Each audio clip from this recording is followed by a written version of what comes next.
Hello, everyone. Thank you for joining our webinar. This is our second episode in our new Sync with an Expert series. I'm Nadine Flanagan, the Inside Sales Manager here at Saffron Trusted 4D. Today, we'll be discussing enhancing your SecureSync unit with 10 gigabit White Rabbit. First, we'll have a presentation from our team of Saffron experts, Ron Dries, Solutions Architect and Systems Engineer, and Daniel Fidalgo, Applications Engineer. Following the presentation will be our live Q&A segment. We've collected a number of questions in advance from each of you that will be discussed, but you will also have access to the Questions tab at the bottom of your screen to submit any questions that come up throughout the presentation.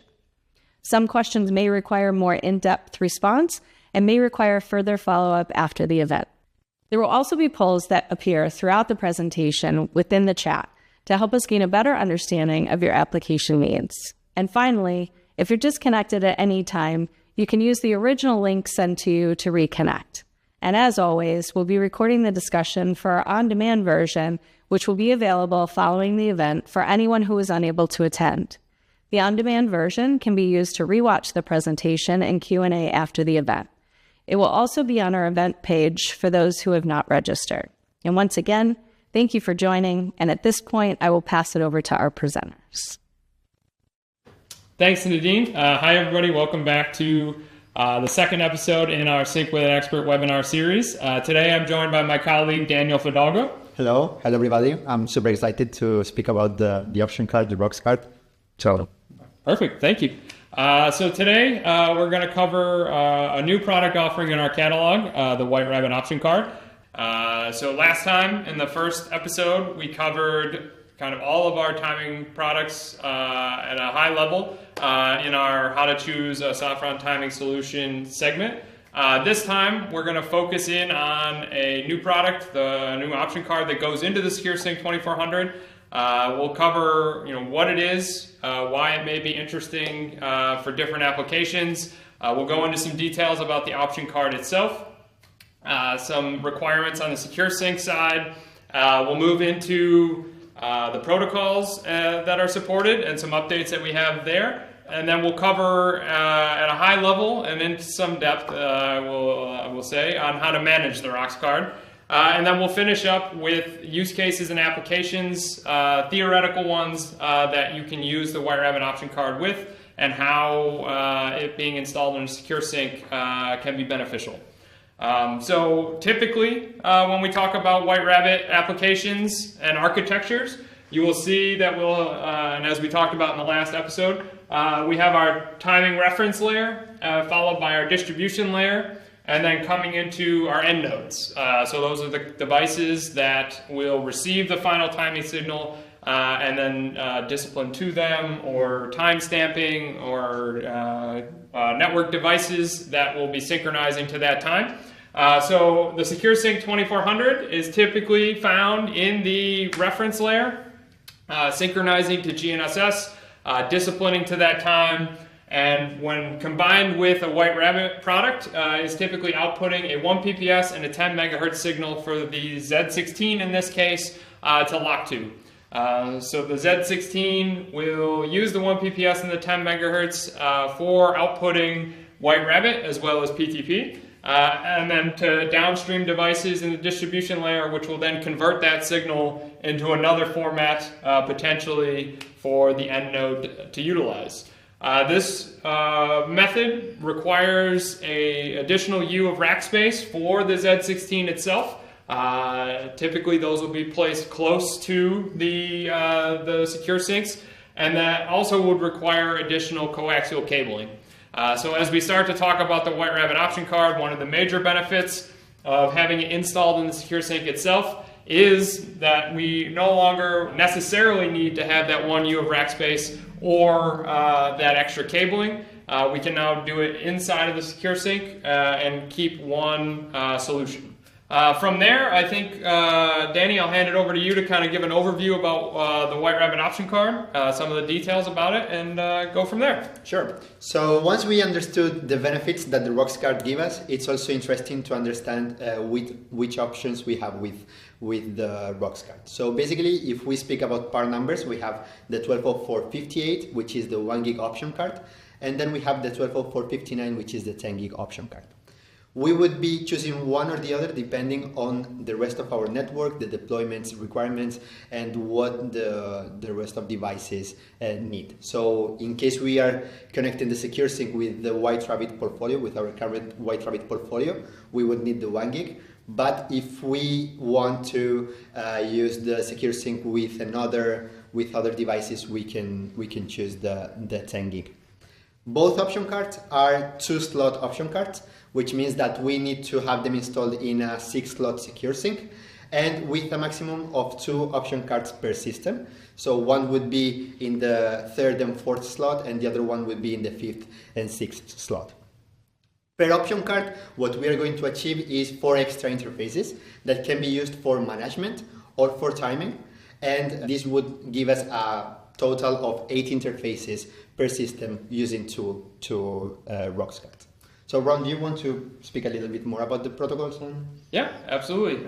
So I guess just to add on to that before moving on to the protocols, you can also mix and match the 120458 and the 120459 depending on need. So if you needed 1 gig ports and 10 gig ports, you could have one or the other. You could have 2 59s, you could also have 2 58s. As Danny said, because they take up both slots 3 and 4 with 1 card, or 5 and 6 with 1 card, that does require the 6-slot SecureSync. And then now that we are talking about the option card, the SecureSync itself is having a software update coming up in the future here, 1.14, which will include a new firmware version for the White Rabbit option card, 5.1b. So with this update and that firmware update for the card, we are adding some functionality to what we already currently have. So currently, the 1204, 59, and 58 only support PTP server, White Rabbit server, and NTP server modes.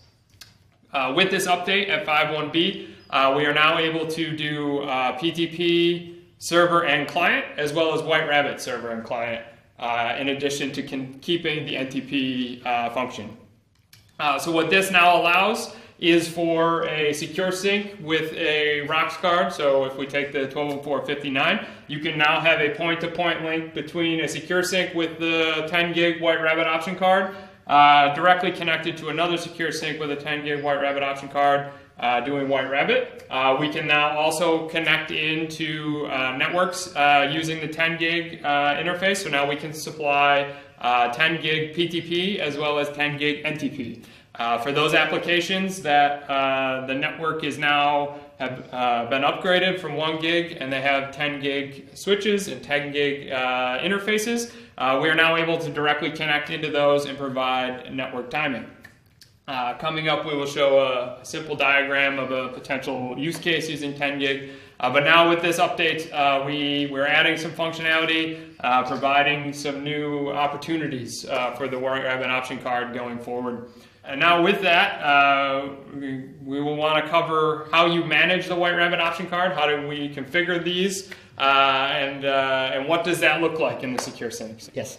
So firstly, when we are using the SecureSync and we are in the web interface, we should be able to see the ROX card displaying there, but we are going to configure it directly through the card. So to do that, we have a serial port and we have the optical ports that we can configure in order to enable SSH access. Once we have this enabled, or we are through the serial interface, the good thing is that if we are familiar with the rest of the White Rabbit portfolio, the capabilities or the monitoring tools or management tools will be the same. So essentially we're speaking about the White Rabbit zconfig and the GPA control. The White Rabbit zconfig would display a graphical interface in the CLI where we are going to be able to find all the configuration sections, so timing, networking, SNMP, and so on.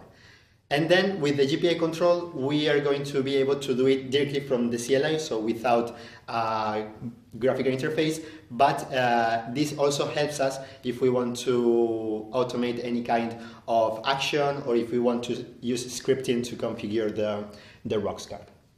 The main difference between one option or the other is that the WhiteRabbit config needs a reboot in order to rewrite the configuration file and to have the new configuration running in the card.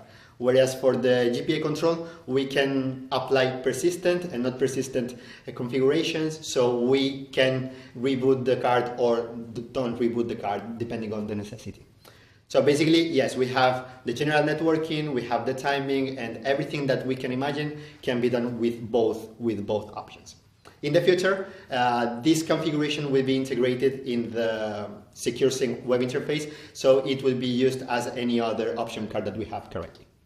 So how about checking the use cases now, Ron? For sure, yes. Just for clarification, I do want to cover, so currently with the web UI, you will be able to see the option card show up in the back panel of the SecureSync. You'll see the image of it. It'll also show up in the upgrade backup page. SecureSync web UI for WhiteRabbit right now is a good check to make sure that the SecureSync itself is recognizing that the option card is installed. But to Danny's point, our WhiteRabbit zconfig tool and GPA control that we have examples of here on our display are the main ways that you will configure the card itself for networking, for SNMP, WhiteRabbit PTP.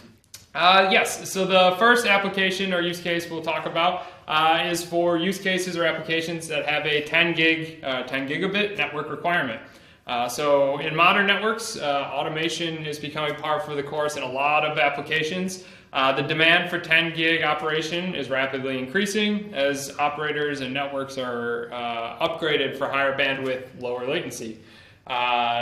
Installing 10 gig or upgrading to 10 gigabit networks in existing infrastructure often presents challenges, particularly with timing, because a lot of the timing solutions are historically 1 gig or 1 gigabit network capable. So with the ROX card, it eliminates some of this need for maintaining separate 1 gig and 10 gig interfaces. We have the two options now. We have the 120458, which is the 1 gig. We have the 120459, which allows for 4 10 gigabit interfaces.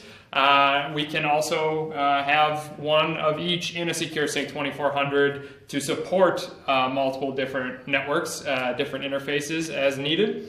So on the diagram here, we were showing an example of how you could have 120459 WhiteRabbit option cards in two SecureSyncs, connect them together over a 10 gig network, either directly or through other 10 gig network interfaces, network switches, and provide PTP in the case of having a non-point-to-point link. If you do have a point-to-point 10 gig fiber link, you could then send WhiteRabbit between two ROX option cards.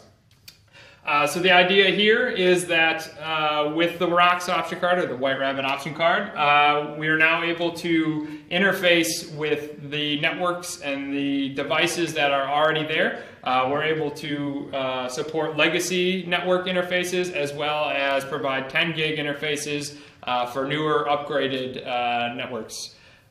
From there, I think we can transfer over to our second use case about multiple network timing interfaces. Yes, and this example is awesome for this use case as well, because we can imagine that each client can be in a different network. So at the end of the day, what we achieve is we have shared infrastructure, so shared reference to feed clients in different networks, different nodes, different equipment at the end of the day. This would increase the coherency in the network, and this would also increase the timing performance, so to perform the tasks that all these nodes do and to make it look coherent, as I've said.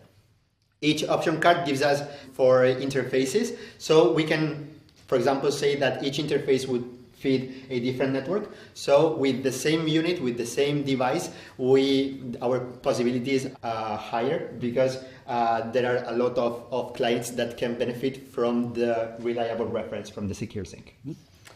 And how about the high accuracy timing? Yes, so perfect. Along the lines of that, not forgetting as well that in the SecureSync, we have the two base Ethernet ports, so you can have one for management. The White Rabbit option card also gives us ports dedicated for network timing.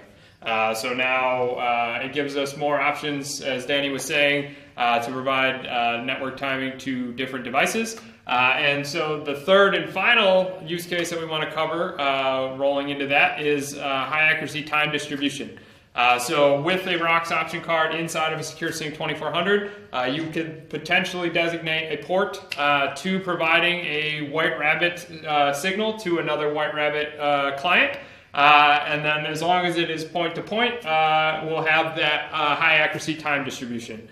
So we're able to then provide and distribute timing from the reference layer through the distribution layer to the end nodes more efficiently than we may have been able to do in the past with NTP and PTP, and allows us to also connect in with maybe some existing White Rabbit deployments as well. So if an application has some White Rabbit Z16s or Zen TPFLs, with the 1 gig ROX card, we are able to connect into those and maybe save some rack space, some cabling, and be able to integrate into systems a little better, make them a little more efficient, or to add on to existing architectures to improve and update existing systems.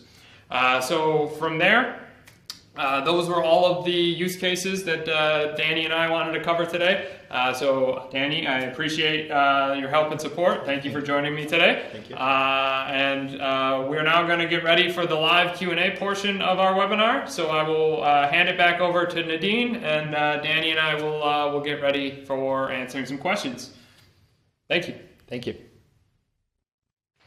Thank you, Ron and Danny. That was a great presentation. I would also like to add, as part of our increased focus on customer experience, we've been creating a vast library of curated resources for each of our products, such as application notes, FAQs, and our support tutorial videos, which outline specific troubleshooting topics in video walkthrough format. All of these are available in our support hub at the displayed link. At this point, we will start our live Q&A portion of the event. This is your opportunity to ask questions directly to our experts. Once again, I'll pass it over to Ron and Danny.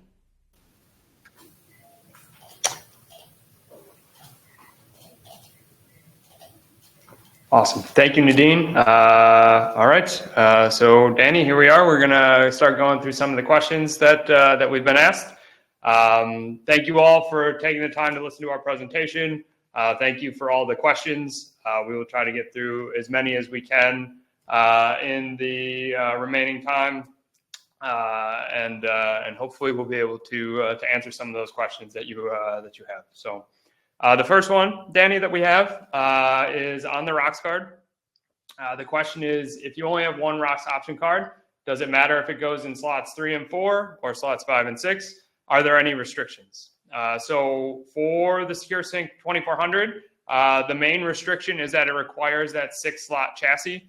So with the 2400, we have 2 variants of that chassis, a 2-slot option card, which is only slots 1 and 2, and then the 6-slot option card. So the 6-slot option chassis is required. If you just have one ROX option card, it can go in either 3 and 4 or 5 and 6. If you have 2 option cards, you can only have up to 2, so you would have to fill both or all 4 of those slots. It's a little bit different for us, as historically most of our option cards have been 1 slot, and even usually we haven't gone outside of a 1-slot card. So this is the first one, and it's vertical. So if you're familiar with the SecureSync or looking at the SecureSync and have different option card needs, it's important to take into account that one ROX option card will take up 2 vertical slots on a 2406 chassis. Outside of that, I mean, that's a lot of restrictions, but there aren't any other than that. And just making sure that you think about the layout and how many option cards you need, and maybe having to go to a second SecureSync for other option cards and things like that. So Danny, our second question, I'll pass over to you. Would you like me to read it or would you like to read it? Whatever you want. I will read it. So the second question that we have is, what are the PTP profiles associated with the device? We will assume the ROX option card, and is SNMP enabled? Yeah. So beginning with the second question, SNMP is enabled, and we support version 1, 2C, version 3, and traps. And on the other hand, PTP profiles are also supported. We have the default profile, which is the normal, the easiest, and that user can select. Then we have custom profiles, so that each individual can select the configuration that they prefer. And then we have other power profiles and telecom profiles. Like, for example, in telecoms, we have the 8265.1. And in power, we have 61850-9-3 and the C37238-2017. So these are the PTP profiles we have. Yes. Okay. And they're all configurable through the CLI? Yes. So they can be configured either through the WRZ config that we've spoken about, and also through the GPA control tool. So everything through the CLI at this stage. Awesome. Thank you. So our third question, are the 10 gigabit White Rabbit option cards backwards compatible to 1 gigabit? For instance, will a 1204.58 work connected to a 1204.59 and reverse for a 1 gig network? I guess the short answer is no. So the 1204.58 is a 1 gig only network interface. The 1204.59 is a 10 gig only network interface, and connecting them directly together will not work. So when using or choosing a 58 versus a 59, it's good to think about what devices downstream you're trying to connect to. For example, our White Rabbit Z16, Zen TPFL are 1 gig network interfaces. So those would require the 1204.58 to connect to them. And then when we're doing a 1204.59 for PTP, there could be other devices downstream in the end client space that might have 10 gig network interfaces. There are many Linux PTP clients that could run on those devices. So we could connect into that, or we can connect directly to another 1204.59.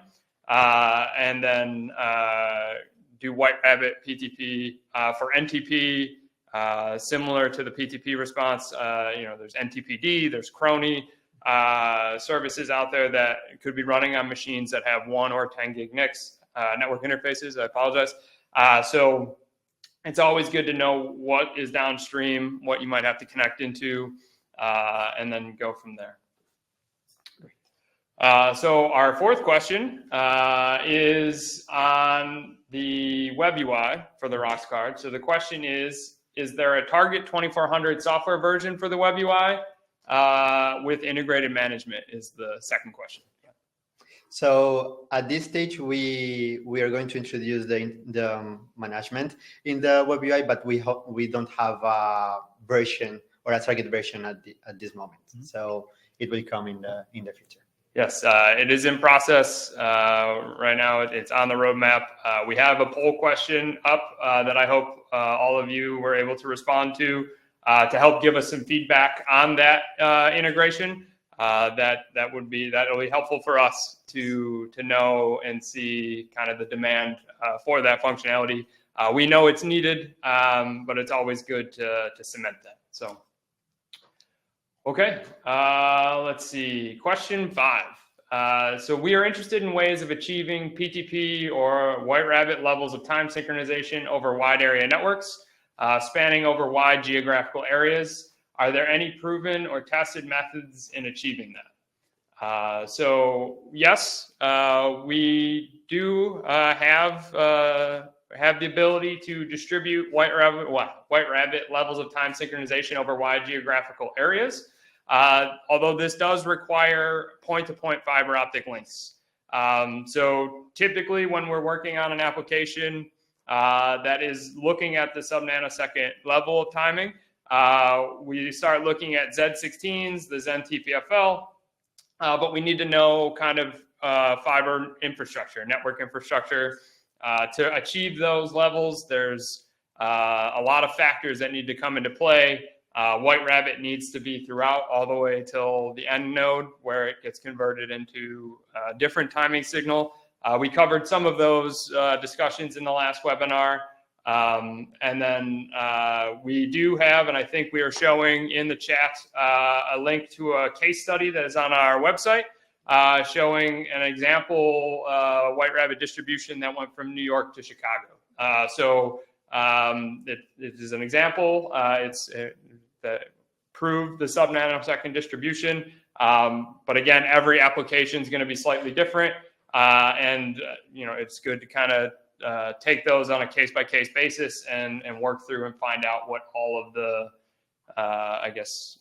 environment looks like. And did you want to touch on the routing and switching? Yes. So normally when we have routers and switches in the network, White Rabbit cannot be used because these devices don't have the minimum timing requirements or timing performance to maintain the sub-nanosecond synchronization accuracy.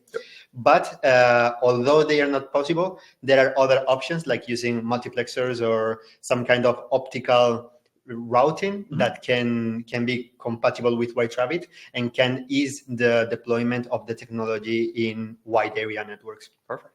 Awesome. So yes, it was a very long roundabout way of saying we can do it, but there are a lot of factors involved, and hopefully the case study that we provided kind of gives a good baseline for what that might look like at an extreme scale.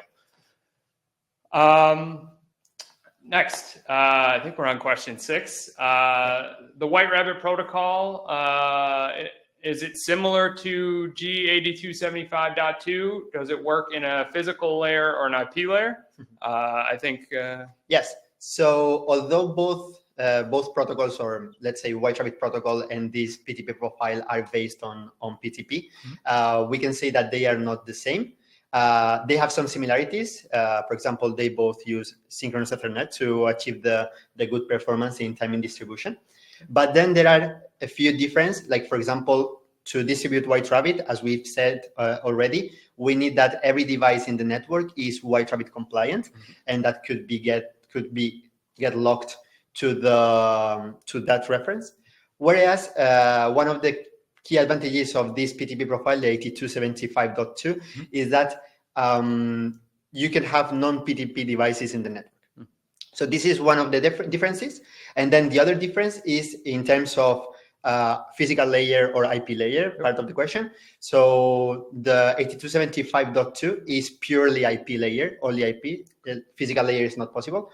And White Rabbit is typically physical layer, but it can also be configured in IP layer. So it gives us these two possibilities to make it fit better in the network. Perfect. So we'll move on. We'll find a different question. Next question. So we have another question asking, so we have 1 gig and 10 gig, asking about 25 gig or 100 gig and higher. So currently we don't have anything right now in the works. We do have, I guess, on the horizon. We are looking into it, but currently nothing to support 25 gig, 100 gig or higher, but something potentially in the future. I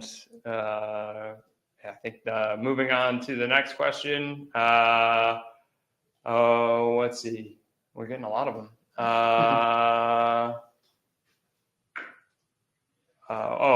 So this one looks like we got another one in. Apologies, as they're flying in very quickly, so we're trying to work through all of these.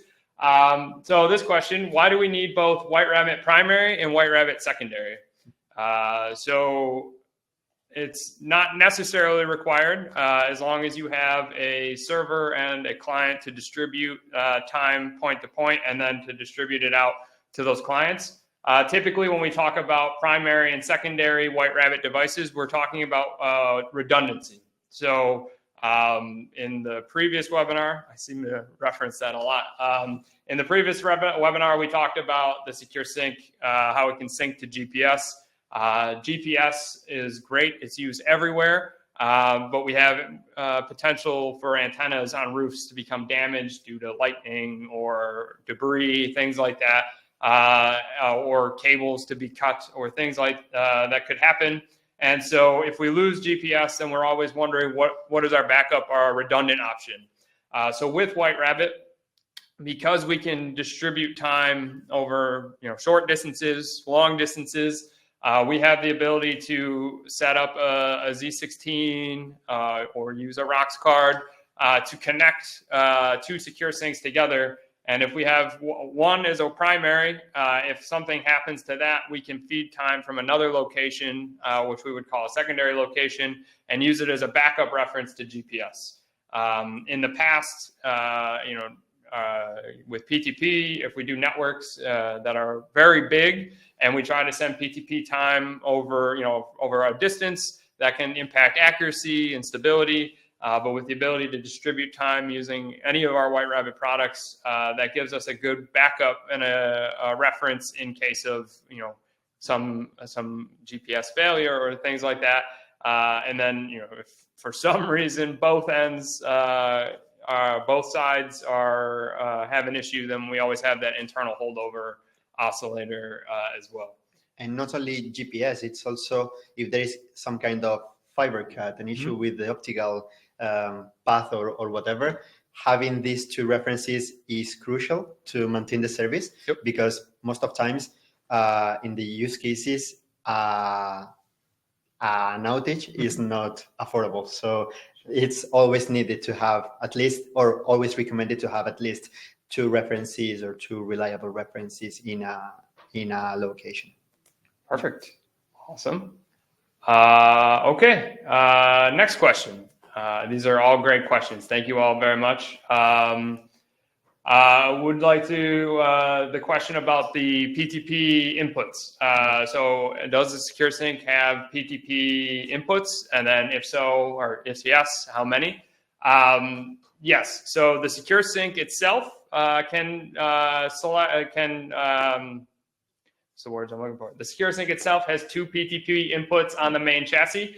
So both ETH0 and ETH1 can be configured to synchronize to PTP. And then we have PTP on the White Rabbit option card as well. Coming up in the new software version that we were talking about, the new firmware, we're able to have PTP client mode. We can take in PTP and configure it per port on that card as well. So with the main chassis, you'll always have two, and then we can add more on with option cards. And then it's configurable from there. Let's see. Moving on.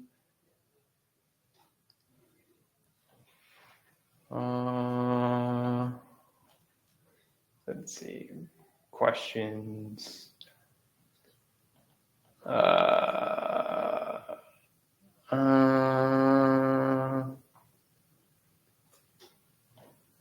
So actually this one is relatively well timed because I believe SecureSync version. So I should say I'm reading the questions. I should say them out loud. I know we're putting them on the screen. When is SecureSync 1.14 expected to be released? I believe it has finalized just recently and should be updated on the website shortly, if not already put up there. So 1.14 should be up there. One note is that if you have an existing White Rabbit option card, so say that you've already purchased one, the 1.14 version has a new image for the White Rabbit option card. That needs to be applied separately to the ROX card through the management interface, through the CLI. So I'm not sure how that would be supplied, but if you do have an existing White Rabbit option card, please, and it's not up on our website or you don't see the firmware on our website, please reach out to our excellent service and support team here. They will work with you and with us to make sure we get that and then get the card updated to the latest version. Okay. Hello, Ron and Danny. Hello, anonymous questioner. Are there any documents available on the zconfig tool? So looking to understand how the network settings are implemented, VLAN, IP addresses, etc. and how to change the PTP profiles. So yes, the quick answer, well, two quick answers is we have in our online manual for SecureSync 2400, there is a section on the White Rabbit option card, so the 120458 and the 120459. That breaks down the different configurations and shows some screenshots. There also is a quick start guide as well that will come with the White Rabbit option cards. Danny, you could probably talk more to how this is actually configured. Yes. So also not only in the SecureSync web manual, but also in the White Rabbit portfolio or the White Rabbit devices manual, since as we already said, this tool is shared with the White Rabbit Z family. So there we can find everything. But just to go over quickly on how we can configure VLANs and IP addresses and so on. When we open the White Rabbit Z config tool, we have let's say a web UI displayed, and there is an index that we can follow. There is a timing configuration, network configuration. So if we go to network configuration, we can configure all the IPs and so on. And then for the PTP profiles or PTP configuration, we have a separate index or a separate menu also that we can easily follow. Perfect. In the White Rabbit devices, once we apply, we need to reboot the device, and in the ROX card, we also need to restart the card, not the system, not the whole system, but the card. Yeah, so to that point, when you make a configuration change to the White Rabbit option card itself through the CLI, if you issue the standard reboot command, that will reboot just the White Rabbit option card. So the SecureSync that it's installed in doesn't need to restart, which is helpful. And then when it comes back, it will have applied the changes that you had set. And to Danny's point, specifically for the PTP profiles, there will be a list there that you're able to choose along with other PTP settings. Yeah, the good thing, the good thing is that if we select a certain profile, all the parameters will show up and will be configured to follow the profile. But if we want to use a custom profile, then we have freedom in order to select the different message ratios and the different configurations to make it fit the rest of our network configuration. Okay, perfect. Yeah. Thank you. All right, more questions. Okay.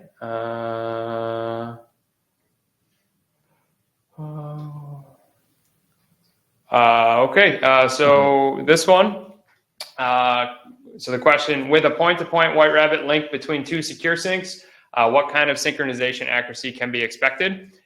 So currently, in the current iteration of the White Rabbit option card, I believe the datasheet spec is about 5 nanoseconds. So we're on the nanosecond level for the White Rabbit option card.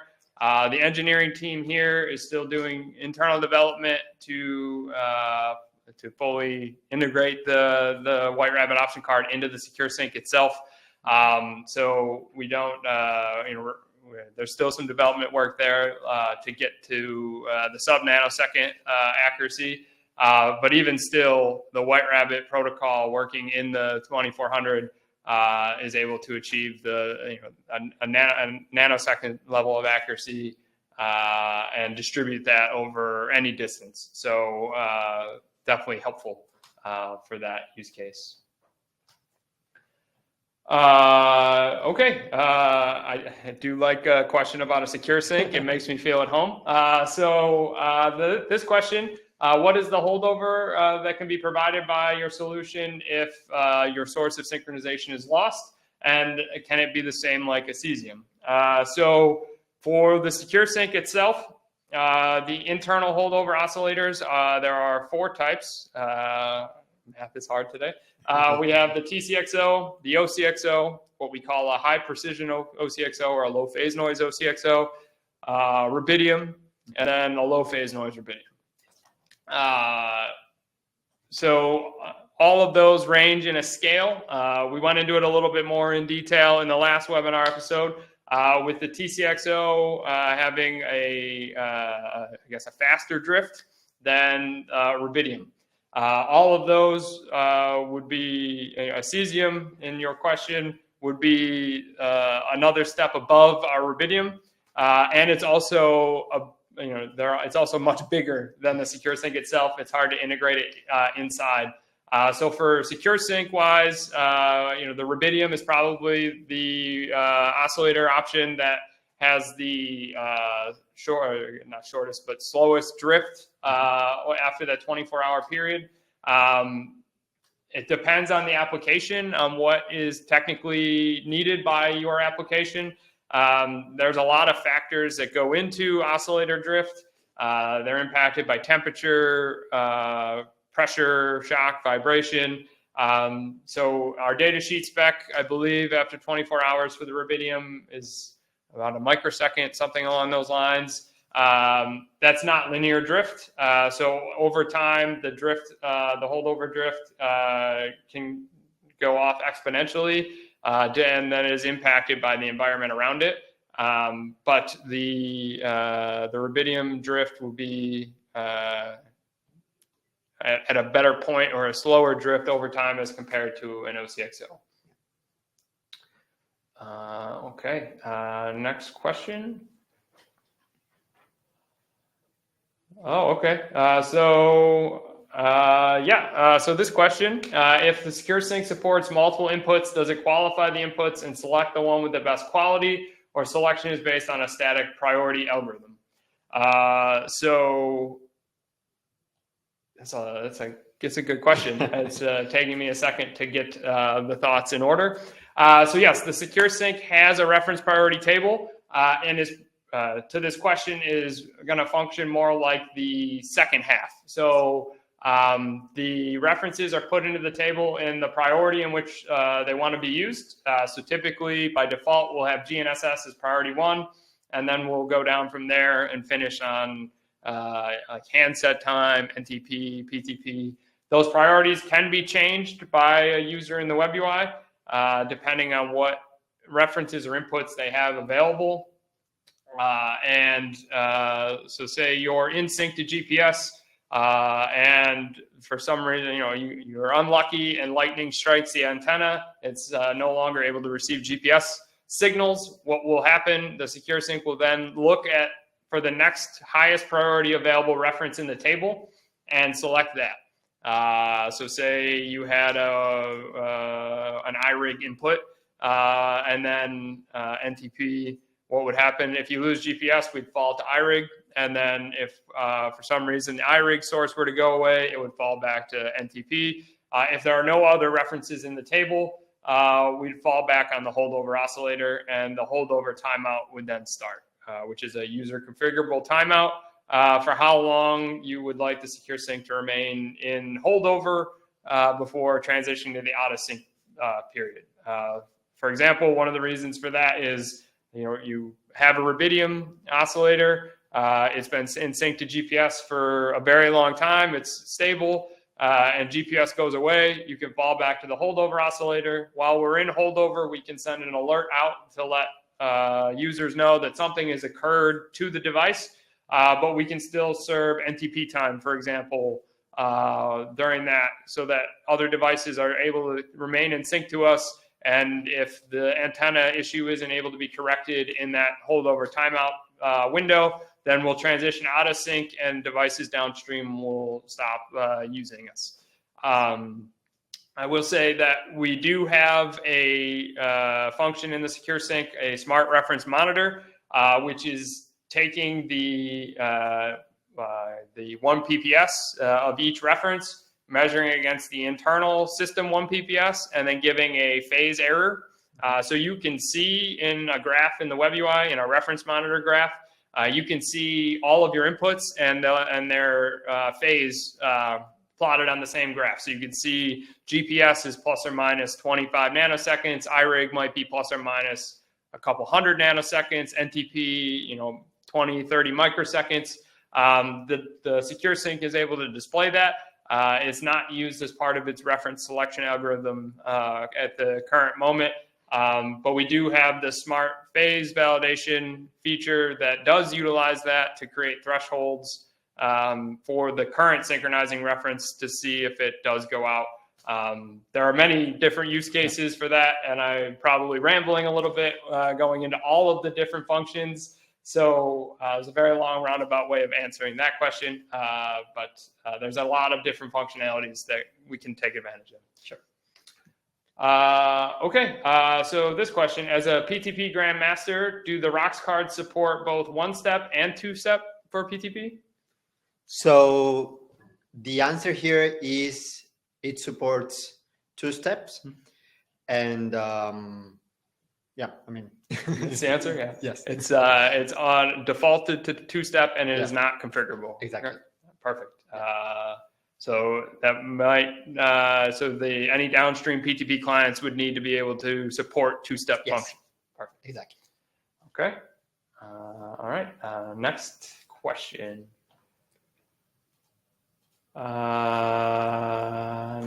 Next, let's see. So for this one, can the new ROX option card be installed on customer-owned devices? So yes, although currently it is not possible to field install White Rabbit option cards. The SecureSync requires to be at a specific software version. I think 1.13 for sure. We can check that if you do fall into that use case. We can work through that. However, at the current moment, the SecureSync needs to be returned to the factory to have the option card installed. Eventually, we would like to open it up to being able to field install it, as it is a new option card, and we're still working through some development and things like that.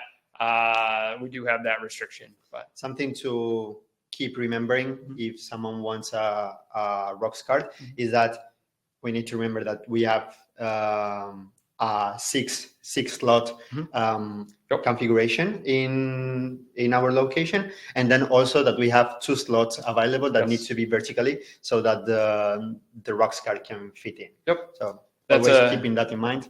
That's a great point. And then it's also good to that we are able to look at each of those use cases as well, and to try to make sure how best the ROX card can be utilized in that application. And make sure that you have what you need as well. So,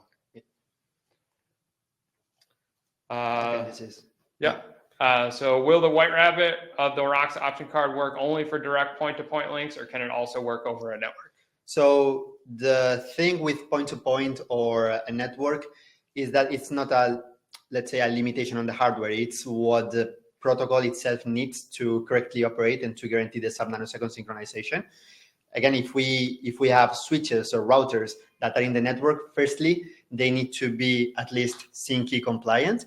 And secondly, not all network equipment would support the let's say the timing performance that is required for White Rabbit to get locked. So the quick answer is that for the ROX card, we still need the direct point-to-point links. But again, there are a lot of possibilities like multiplexing or using optical filters or whatever that can ease the installation and the deployment of the technology. For sure. And again, to clarify as well, that is only for the White Rabbit protocol. Yes. PTP, NTP can still be connected to networks as they were before. Well, now with the ability to do 10 gig network connections, and those are designed by the protocol layer to work over different hops and different routers, and to take those and the time delay and stuff into account as part of the protocol. So this question about PTP profiles. So we do support G8275.1 currently. We don't support .2 at the moment in the ROX card. Perfect. That's a good segue, I guess. So does the device provide PTP unicast? Yes. I mean, it depends on the specific profile that is used, because not all profiles would support or would utilize unicast. But yes, PTP unicast is supported, and multicast and hybrid mode, they're all supported, yes. Yeah, so all 3 of those modes, so unicast, hybrid, and multicast, are selectable from the WRZ config, which for me is the easiest way to find those, but is also done through the GPA control. command line as well, and all three are supported. All right, so let's see. What do we have for our next question? Let's see. So I think we touched on this one a little earlier in our Q&A, but it is still a good question to kind of review again. So in the presentation, it was stated that after configuring the ROX card, a power cycle is required. Is that a reset of the ROX card itself or of the entire 2400? Yeah. So firstly, this is only needed when the WRZ config tool is used. Yep. It's just a reset of the option card, but not the system. The system will still be up. Mm-hmm. And then the alternative is using the GPA control, where we can restart the service without the need for restarting the whole card. Yep. So these are the two options we have currently. To touch on that in just a little more detail for those that might not be as familiar with the tools. So the WRZ config was in the screenshot where we had the BIOS-like menu. The GPA control being a command line tool that's able to update the running configs. And then if you know what service is running that needs to use those configs, you can restart those and have it apply. It depends on, I guess, comfort level and what a user might prefer. I know for myself, I like the GUI to go in and have it do everything for me, and a reboot for testing and stuff like that isn't that long. But if there needs to be a change made without rebooting the card, you can do it with the GPA control function.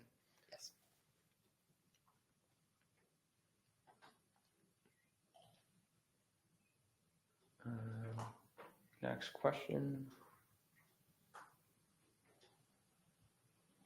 Wow, we're getting a ton of questions.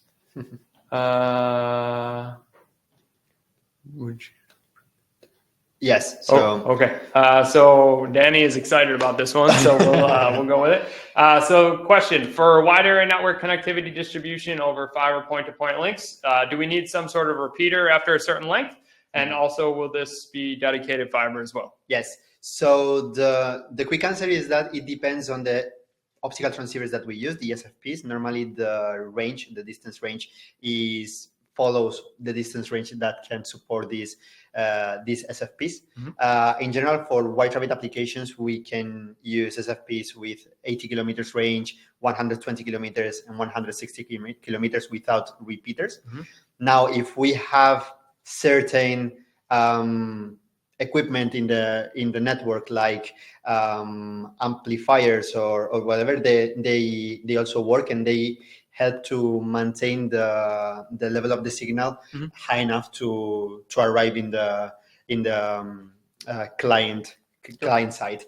But again, they are not mandatory as long as we use the correct SFPs. And regarding the dedicated fiber, mm-hmm. so you can use a dedicated fiber, you can use a multiplex fiber, and you can amplify in the multiplex part of the link. Mm-hmm. So let's say it's flexible in that sense. Yeah, perfect. And I would just like to add the note there that those SFPs that Danny was mentioning, especially up to the 160 kilometer, we've tested with the Z16 and the ZTPFL. With the White Rabbit option card being so new, we haven't tested all of those SFPs yet. However, the theory still applies that distance is going to be dependent on the SFP chosen, and then there can be things done down the line to amplify it. But that it's all going to start with that SFP module. Yes. So this question, do you have HADI IP core for 10 gig? I'm not sure. I don't think we have it currently, but that is always something that we can look at. And with all HADI applications, we encourage customers to reach out to their sales rep, reach out to us as well. We'd love to have that discussion. HADI IP core applications are usually handled as a small or mini project internally because there are a lot of factors and things that need to be taken into account. So if you are interested in the HADI IP core or HADI IP core, please reach out to us. Be interested to hear your application and your use case and see how we can help and what we can do with that. So, so we are coming up on, looks like we have 5 minutes left. So we'll probably have time for, so we'll have probably 2 questions. So we'll do this one. Do you have an RF link instead of fiber optic? So it's very general, which I love general questions. It allows me to talk a lot. So if it's in reference to White Rabbit, the answer is going to be no. We only have fiber optic links that we can use with White Rabbit. With the White Rabbit option card, it's only used for fiber optic links. And then I don't know RF links, nothing planned currently that we could say that we've looked at, although it could be something for the future. So this question, are there any mechanisms supported on SecureSync to detect or mitigate GNSS degradation, jamming, or spoofing? So we have a few options for the SecureSync, depending on, the need. As usual, it ends up being the application need. We have our 8230 AJ antenna, which can be used in replace of our standard 8230 antenna, and it blocks signals coming from 30 degrees elevation and lower. So with the thinking that most interference, jamming, spoofing is going to be terrestrial based, that antenna is now focusing all of its reception towards the sky. So that is one way that we can mitigate interference on the GNSS side. We have a software license for our SecureSync VersaSync products that is able to be installed, and that monitors the GPS signal we're receiving coming in, and it is able to detect jamming or spoofing based on what the receiver is receiving. Both of those are good options. They can be used independently of each other.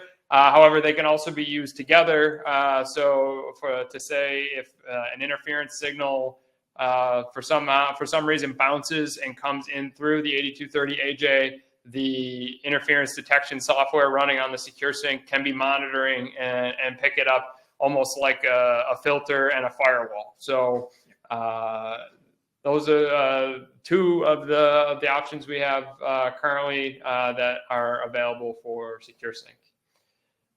All right. So I think with the final 2 minutes, we'll wrap up questions there.